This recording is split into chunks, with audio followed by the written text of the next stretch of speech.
একটা সময় ছিলেন ব্রাজিলের সবচেয়ে বড় ভরসা, দুর্দান্ত ড্রিবলিং, গোল করা, ভক্তদের মনে জায়গা করতে সময় নেননি খুব একটা। তবে ইনজুরি আর অফর্ম নেইমারের গলার কাটা, অনিশ্চয়তায় ঘেরা ছিল তার জাতীয় দলে ফেরা। অবশেষে আলোর মুখ দেখতে যাচ্ছেন নেইমার জুনিয়র। মার্চ উইন্ডোতেই কপাল খুলতে যাচ্ছে তার, যদিও কার্লোর কাছে তাকে দিতে হবে কঠিন পরীক্ষা। মার্চ উইন্ডোতে ফ্রান্স ও ক্রোয়েশিয়ার বিপক্ষে দুটি প্রীতি ম্যাচ খেলবে ব্রাজিল। সেই ম্যাচের প্রাথমিক স্কোয়াডে আছে নেইমারের নাম। ব্রাজিলিয়ান ফুটবল ফেডারেশনের বরাতে এমনটাই দাবি ব্রাজিলিয়ান জনপ্রিয় সাংবাদিক লুকাস মুসেত্তির। রদ্রিগোর ইনজুরিতে কপাল খুলছে নেইমারের, যদিও এখনও আনুষ্ঠানিক স্কোয়াড ঘোষণা করেননি কার্লো আনচেলোত্তি।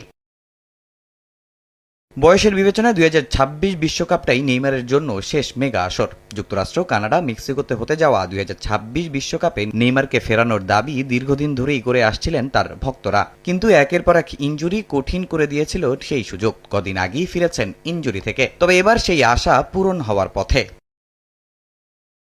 নেইমারের মতো কোচ কার্লো আনচেলোত্তির জন্য এবারের বিশ্বকাপটা অনেক বড় চ্যালেঞ্জের। দীর্ঘ সময় শিরোপার মুখ না দেখা সেলেসাওদের মেগা আসরের ট্রফি জেতানোর দায়িত্ব এই ইতালিয়ান মাস্টারমাইন্ডের কাঁধে। তাই কোনো ঝুঁকি নিতে চান না কার্লো। নেইমারকে ফেরাতেও জুড়ে দিয়েছেন শর্ত। ফ্রান্স ও ক্রোয়েশিয়া ম্যাচের চূড়ান্ত স্কোয়াডে নেইমারকে সুযোগ দিতে আগে সান্তোসের আসন্ন একাধিক ম্যাচে নেইমারের ফিটনেস ও পারফরমেন্স মাঠে বসে দেখে চূড়ান্ত সিদ্ধান্ত নেবেন ব্রাজিল বস। 2023 সালের অক্টোবরে সবশেষ জাতীয় দলে খেলেছিলেন 34 বছর বয়সী এই ফুটবলার। তামিম হোসেন, সময় সংবাদ।